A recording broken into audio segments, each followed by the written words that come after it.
సోదరులారా, ముందు మన సెల్లులు కొంచెం సైలెంట్గా పెట్టుకోండి. ఏదైనా విషయం చర్చ మనం మాట్లాడేటప్పుడు కొంచెం కామ్గా ఉంటే అల్లా తబారకాల మన నోటి నుంచి మంచి మాటలు ఏదైనా ఉంటే మీ చెవికి ఎక్కుతాయి. దానివల్ల 10 మందికి మేలు జరుగుతుంది. ఇక్కడ మీటింగ్కి వచ్చి మనలో మనం ఒకరి వాళ్ళు మాట్లాడుకుంటే మీటింగ్ విషయాలు అర్థం కావు. కాబట్టి సెల్లు కొంచెం సైలెంట్గా పెట్టుకుంటే చాలా బాగుంటుందని చెప్పేసి నా సోదరులకు నేను వినమ్రతతో తెలియజేసుకుంటున్నాను. ఈరోజు నా పేరు సింకేతల కాదర భాష, జాతీయ ఉపాధ్యక్షులు, అదేవిధంగా ఎంప్లాయీస్ అసోసియేషన్ గౌరవ సలహాదారు. ఈరోజు మనము రాయలసీమ దూదేగుల సంఘం ఏర్పాటు చేసేదాని గురించి మీ అందరి సూచన సలహా తీసుకుందానికి ఇక్కడికి వచ్చాం. అయితే మన చిత్తూరు సోదరులు చాలా చక్కగా ఈ సమావేశాన్ని ఏర్పాటు చేసిన ముఖ్యంగా వారికి నా కృతజ్ఞతలు తెలియజేసుకుంటున్నాను. విషయం ఏంటంటే, సంఘాలుగా ఉండి మనం ఏమి చేయాలా, సంఘం దేనికి పనికొస్తుంది అనే విషయానికి వస్తే, మనము సంఘటితంగా కలిసి ఉంటేనే ఏదైనా సాధించుకుంటాం. అదేవిధంగా మనకు ప్రభుత్వ పరంగా చాలా ఇబ్బందులు చెబుతూ ఉంటాయి. ముఖ్యంగా మనం భారతదేశంలో ఓబీసీ ముస్లింలుగా గుర్తించింది. అంటే ఓబీసీ ముస్లింలు భారతదేశం సెంట్రల్ లైబ్రరీలో వాళ్ళ కాన్స్టిట్యూషన్లో ఉంటే, రాష్ట్ర కాన్స్టిట్యూషన్ అయితేనేమి ప్రతి జిల్లాకు ఒక గజెట్ ఉంటుంది. ఆ గజెట్లో కానీ ఎక్కడ చూసినా దూదేగుల వాళ్ళ పేరు ఎక్కడ ఉంటుందంటే ముస్లిం మైనారిటీలో ఉంటుంది, కానీ హిందూ దాంట్లో ఉండదు. ఇది మనం ఆ సోదరులను తెలుసుకోవాల్సిన అవసరం ఎంతైనా ఉంది. ఎందుకంటే మనం ముస్లింలు అంతర్భాగం. భారతదేశంలో 133 ముస్లింలు ఉపతెగలు ఉన్నాయి. ముస్లిం మైనారిటీలు ఉపతెగలు అంటే కట్టెల సాహిబ్, మంగళ సాహిబ్, సాగర్ సాహిబ్, ఇట్లా దూదేగుల సాహిబ్, ఇట్లా 139 ఉపకులాడు. అందులో 51 ఫార్వర్డ్, మిగతా 83 వచ్చేసి ఈ ఓబీసీ ముస్లింల కింద వస్తాయి. అయితే మనం ఓబీసీ ముస్లింలు కాబట్టి మన కేంద్ర ప్రభుత్వం గతంలో కూడా 4.3% సెంట్రల్ గవర్నమెంట్ ఉద్యోగాలు చదువు కోసం మనకు ఎన్డీఏ ప్రభుత్వం ఇస్తే, అప్పుడు మన రాష్ట్ర ప్రభుత్వం 4% ముస్లిం మైనారిటీ రిజర్వేషన్ ఇచ్చింది రాజశేఖర 2007. అయితే మనం ఇప్పుడు రాష్ట్రంలో ఉన్నటువంటి ఈ యొక్క 4% రిజర్వేషన్లోనే మనము పోరాటం చేసుకోవడంలో 4.5% మర్చిపోయినాము. దాన్ని మనకు హైకోర్టులో మన బీసీ అధ్యక్షులైన ఆర్ఎస్ఏ గారు కంటెస్ట్ చేసి దాన్ని బెడ్డింగ్లో పెట్టడం జరిగింది. అయితే ముస్లిం మైనారిటీకు 2007లో 4% ఏదైతే రిజర్వేషన్ ఇచ్చారో అది ఇక్కడ మన హైకోర్టు దాన్ని కొట్టేసినారు. కొట్టేసిన తర్వాత వాళ్ళు సుప్రీంకోర్టుకు వేసి, ఆ సుప్రీంకోర్టులో పెండింగ్లో ఉన్నా కానీ ఈరోజు దగ్గర 20 సంవత్సరాలు అవుతా ఉన్నా కానీ ఆ సుప్రీంకోర్టులో కేసు జరుగుతూ ఉంది. ఇక్కడ 4% వాళ్ళు విద్యా ఉద్యోగ రిజర్వేషన్ ఉంటూ ఉంటారు. ఈ రెండే ఇవని చెప్పేసి మన ధవళ సుబ్రహ్మణ్యం గారి కమిషన్ రిపోర్టులో దూదేగులు చట్టబద్ధ కనిపిస్తూ మిగతా ముస్లిం సామాజిక వర్గం ఎదుర్కొంటే వారికి చేర్చమని చెప్పినారు, కానీ దూదేగులను తీసి 4% వారికి ఇవ్వని చెప్పరు. అయితే మన వాళ్ళు రాజకీయ స్థానంలో చట్టసభ చేసే దాంట్లో మన వాళ్ళు లేరు కాబట్టి అప్పుడు ఉన్నటువంటి మన శక్తిరెడ్డి గారు ఈ యొక్క మైనార్టీ చైర్మన్ ఉన్నారు కాబట్టి మనం పక్కన పెట్టి 4% రిజర్వేషన్ వాళ్ళే ఎంజాయ్ చేస్తున్నారు. చాలా సంతోషం. వాళ్ళు కూడా పేదవారు ఉన్నారు, చేసుకోవాల్సిందే. అయితే మనల్ని పక్కన పెట్టడం చాలా బాధాకరమైన విషయం. దానికోసం నేను అప్పుడు ఉన్నటువంటి మన హైకోర్టు జడ్జి రామచంద్రారెడ్డి గారిని నేను కన్సల్ట్ అయితే, ఈ రిజర్వేషన్ ఎఫ్ఓఆర్సీ లోపర్సనల్ రిజర్వేషన్ ఇచ్చారు ఆ రోజు ఉన్నటువంటి ప్రభుత్వం.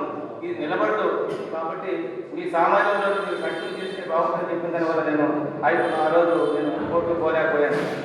అంటే జరిగిన విషయాలు చెప్పాలి. ఎందుకంటే మనం ఈరోజు నేను 1980 నుంచి ఈ సమాజానికి ఈ జాతి కోసం పోరాడుతున్నాను. అందులో కూడా ఒక మెమో 2 లెటర్ తెచ్చినటువంటి నేను జీవో తెచ్చుకున్నట్టు ఉన్నాను.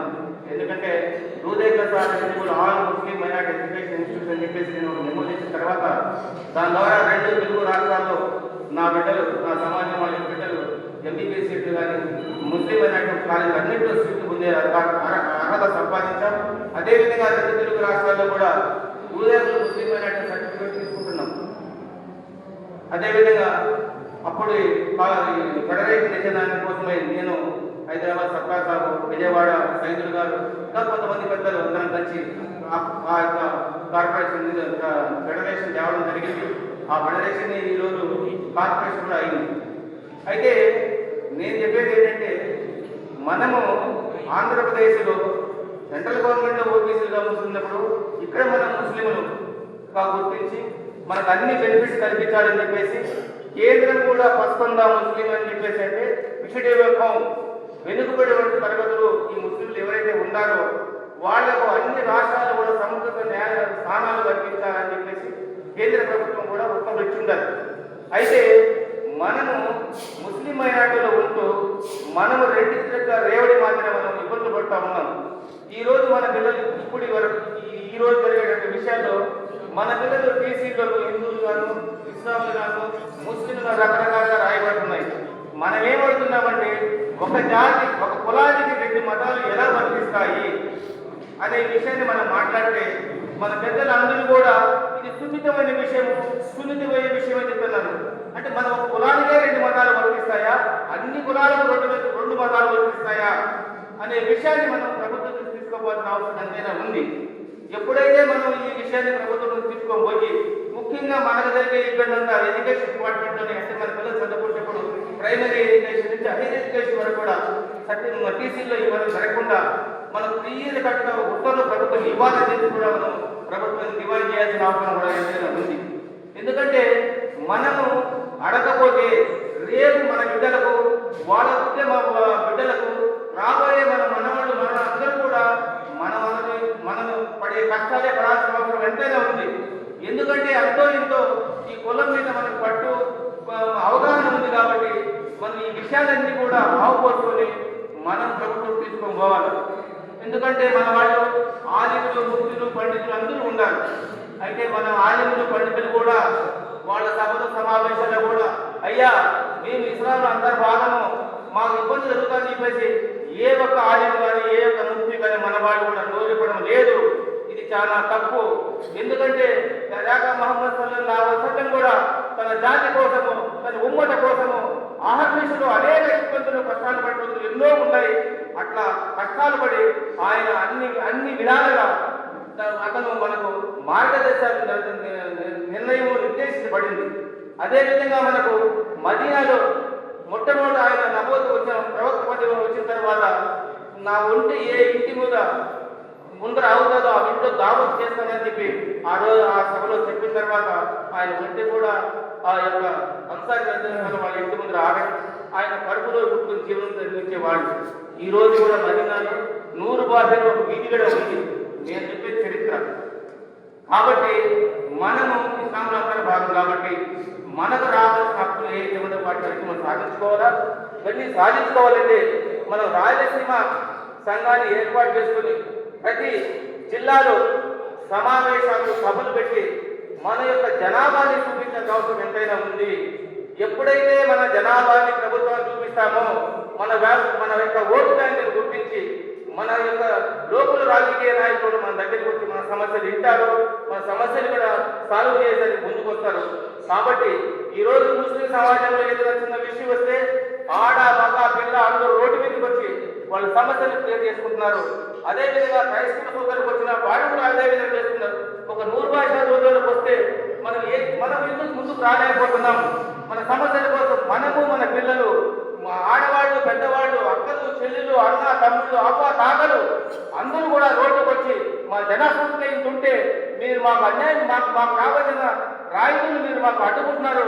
కాబట్టి మా యొక్క ఈ జనా సమూహాన్ని చూసి ప్రభుత్వమే భయపడి మనకు కావాల్సిన హక్కులు ఏముండాలి ముందుకు వస్తుంది. కాబట్టి ఈ యొక్క రాయలసీమ సంఘాన్ని బలపరిచి మనం అందరం ఐక్యంగా ఉండి ప్రతి జిల్లాలోని సభలు, సమావేశాలు పెట్టుకుని ప్రభుత్వానికి మన జనాలను చూపిస్తే ప్రభుత్వమే మనకు ఏమి కావాలో మన సమస్యలు అడిగి మనం సాల్వ్ చేసేందుకు ఆస్కారం ఉంటుంది. కాబట్టి ఇప్పుడున్న జనాభా ప్రకారం 4 లక్షల చిల్లర ఉండాలని మన సిద్ధయ్య గారు చెప్పారు. ఈ విధంగా మనం బయటకు పడకుండా, ప్రభుత్వ దృష్టిలో పడకుండా మనం ఎన్ని మీటింగ్లు ఇది సభలు పెట్టుకున్నా ఇవేం మన పిల్లలకు రాబోయే భవిష్యత్తు మనం ఏం చేయలేము. కాబట్టి మనం అందరం కూడా ఐక్యంగా ఉండి మన యొక్క కులాన్ని చాటి మన యొక్క కులాల యొక్క బలాన్ని చూపించి మనం పనిచేస్తున్న అవసరం ఎంతైనా ఉందని కూడా ఈ సందర్భంగా తెలియజేసుకుంటూ ఈ సమావేశానికి ఆడినటువంటి నా సోదరులు అందరికీ కూడా పేరు పేరున నా యొక్క హృదయపూర్వక సలాము తెలియజేస్తూ సెలవు తీసుకుంటాను. ప్రధాన ఆనందంగా